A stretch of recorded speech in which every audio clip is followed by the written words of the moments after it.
Fitness দুর্দান্ত, গতি দুরন্ত। নাহিদ রানা ছুটছেন নিজের মতো করে। তার রকেট গতির বোলিং প্রতিপক্ষকে তছনছ করে দিচ্ছে।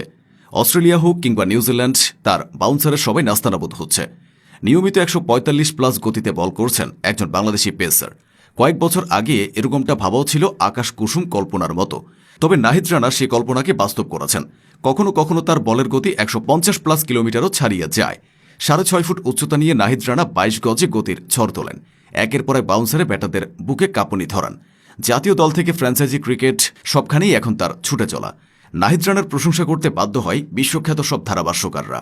চাঁপাইনবাবগঞ্জের এক শান্ত ছেলে থেকে আন্তর্জাতিক ক্রিকেটের স্পিড স্টার হয়ে ওঠার এই গল্পটা রূপকথার মতো মনে হলেও এর পেছনে রয়েছে অবিশ্বাস্য পরিশ্রম এবং প্রথাগত নিয়মের বাইরে গিয়ে নিজেকে গড়ার প্রবল ইচ্ছা।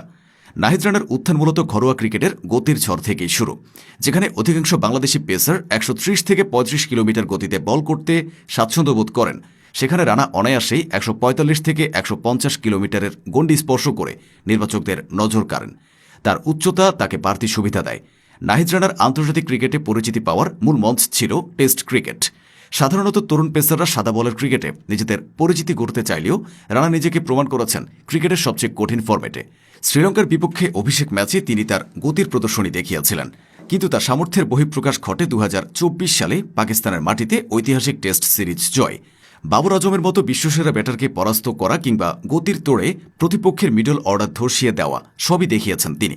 নাহিদের এই অভাবনীয় সাফল্যের অন্যতম প্রধান কারণ তার শারীরিক গঠন ও বোলিং অ্যাকশন। দীর্ঘদেহী হওয়ার কারণে তিনি পিচ থেকে যে এক্সট্রা বাউন্স আদায় করতে পারেন তা উপমহাদেশের উইকেটে বিরল।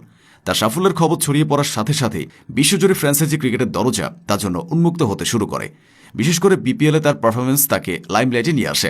আইপিএল বা পিএসএল এর মতো বড় ফ্র্যাঞ্চাইজি লিগগুলোর স্কাউটরা এখন নাহিদ রানার উপর কড়া নজর রাখছেন। ইতিমধ্যে পিএসএলে তার অভিষেক হয়েছে। সেখানে তিনি গতির সাথে পারফরমেন্সের মুনশিয়ানা দেখিয়েছেন। গতির সাথে নাহিদ রানার নিখুঁত লাইন লেংথ ও নিয়ন্ত্রণ তাকে সফল করেছে। গতির সাথে নিয়ন্ত্রণ হারানো অনেক পেসারেরই সহজাত সমস্যা, কিন্তু রানা নিজেকে একজন বুদ্ধিমান বোলার হিসেবে গড়ে তুলেছেন।